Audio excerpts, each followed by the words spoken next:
Welcome to our channel. Today we how to create a customer journey with HubSpot, complete guide step by step clearly.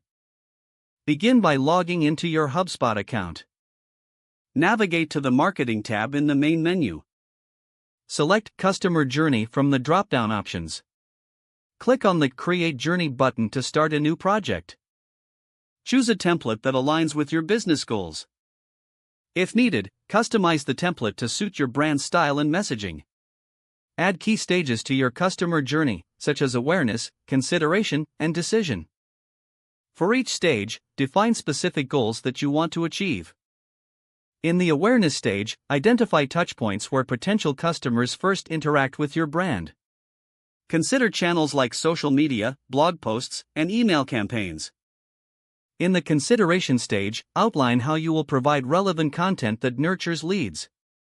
Use tools like lead magnets, webinars, and case studies to keep prospects engaged. In the decision stage, focus on converting leads into customers. Determine the calls to action that will drive conversions, such as free trials or consultations.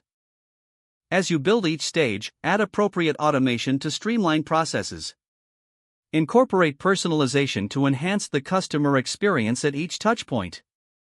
Review analytics tools available in HubSpot to measure the effectiveness of your journey. Utilize feedback loops to gather insights from your customers about their experience.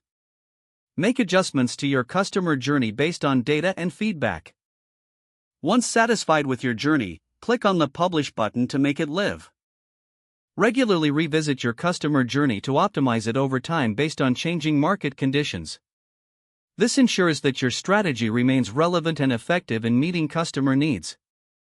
By following these steps, you can create a comprehensive customer journey using HubSpot that drives engagement and conversions. If the page does not load, refresh the browser or try again in a private or incognito window.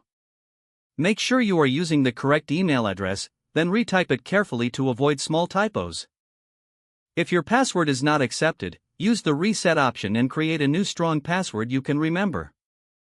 Check your spam folder for verification or security emails, then complete any requested confirmation steps. Enable two-factor authentication if available to improve account security and reduce unauthorized access risk. Don't forget to like this video and subscribe to our channel for more step-by-step tech guides.